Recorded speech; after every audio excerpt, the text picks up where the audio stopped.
Bonjour à tous, j'espère que vous allez bien. Aujourd'hui, on va parler ensilage de maïs plante entière. C'est l'un des piliers de l'alimentation des vaches laitières dans de nombreuses exploitations. Et comme chaque année, ce sont les bons gestes au bon moment qui font toute la différence. Découvrez tous les points techniques essentiels pour réussir votre ensilage de maïs, du champ à la ration.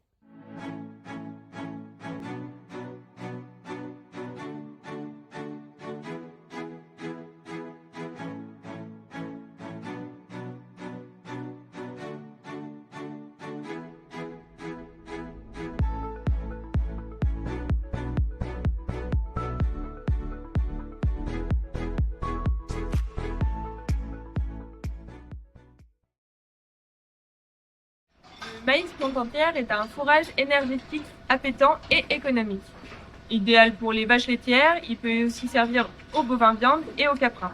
Avec un potentiel de 12 à 18 tonnes de matière sèche à l'hectare, c'est une culture du coup très rentable. Mais pour exploiter tout ce potentiel, il faut être rigoureux à chaque étape, car la valeur alimentaire dépend à 100% de la qualité de la récolte et de la conservation. Contrairement aux idées reçues, la culture de maïs n'est pas plus gourmande en eau que les autres cultures. En revanche, elle a besoin d'eau à un moment dans l'année où elle est le moins disponible par le biais des pluies. C'est au stade floraison, en moyenne autour de mi-juillet, lors de la fécondation et du remplissage des grains, qu'elle en a le plus besoin. En cas de sécheresse, les stress hydriques peuvent réduire le rendement de moitié et surtout faire chuter l'amidon, donc la valeur énergétique du fourrage. Conseils pratico-pratiques. Choisissez des variétés précoces à demi-précoces adaptées à votre zone climatique. Semez tôt pour profiter des pluies de printemps. Évitez les densités de semis trop fortes qui accentuent le stress en période de conditions sèches. Adaptez à la réserve utile en eau dans les sols, à la précocité et au potentiel de rendement. Stade de récolte visé juste. L'objectif est de récolter à 32-35% de matière sèche pour avoir un bon compromis entre fermentabilité et conservation. En dessous des 32% de matière sèche, il y a un risque d'écoulement de jus et de fermentation acétique, ainsi que de perte d'ingestion. Au-dessus des 35%, les grains seront plus durs et les fibres plus ligneuses, ainsi la conservation sera moins bonne et la digestibilité sera diminuée. Astuce terrain. Observez la ligne de lait sur les grains. À 2/3 descendu, c'est le bon moment pour prévoir la date d'ensilage. Anticipez les dates d'intervention de l'ETA en cas de météo incertaine. Se faire aider de son technicien agricole. Concernant les réglages de l'ensileuse, en premier lieu, il faut adapter la hauteur de coupe en fonction de l'état de la plante, mais aussi en fonction des besoins en concentration énergétique. Il ne faut pas avoir peur de surélever la barre de coupe lorsque le bas des cannes de maïs sont sèches. Le bas des plantes n'a aucun intérêt nutritionnel pour les animaux et même va dégrader la digestibilité de l'ensilage.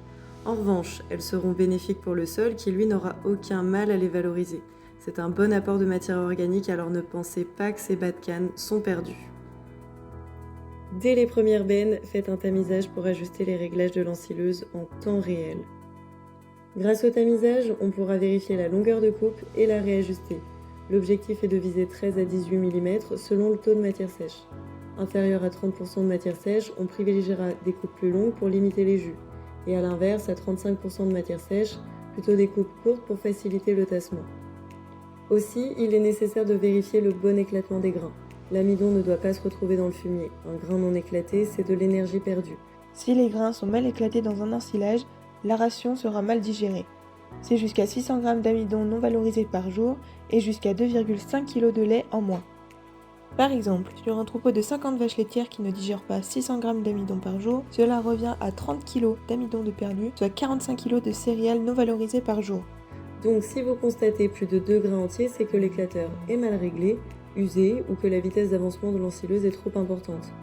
Attention, l'éclatement des grains est à vérifier tout au long de l'ensilage. Et si vous n'êtes pas équipé d'un tamis, faites appel à votre conseiller.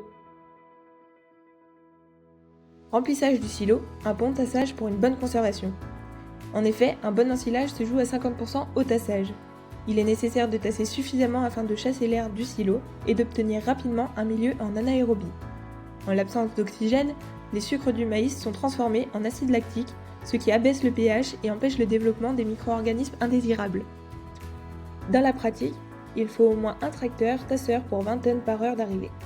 Dans le cas d'ensilage de parcelles à taux de matière sèche différents, il est conseillé de mettre l'ensilage au taux de matière sèche le plus important sur la partie basse du silo et le plus humide au-dessus. Cela permettra un meilleur tassage et les potentiels jus du plus humide seront retenus par le plus sec. Multipliez les passages croisés en couches de 15 à 20 cm. Évitez les pentes trop raides, maximum 25-30%. S'il y a trop de pentes, il y a un risque de glissement, plus une mauvaise compaction et donc une mauvaise conservation. Dès la fin de la journée, il faut que la bâche soit posée et lestée. Les pertes aérobies sur les 10 premiers centimètres de la surface du silo peuvent causer jusqu'à 10% de perte du silo total. Pour éviter les pertes, utilisez une double bâche, une qui fera barrière à l'oxygène plus une bâche de surface.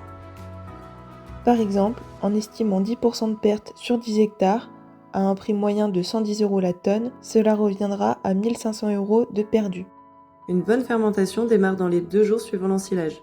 On le considère stabilisé lorsque le pH est inférieur à 4,5. Il faut attendre avant l'ouverture du silo, au minimum 3 semaines, idéalement 1 mois. Donc, les objectifs à l'ouverture du silo, on va pouvoir déjà apprécier la couleur du silo, une couleur plutôt jaune doré.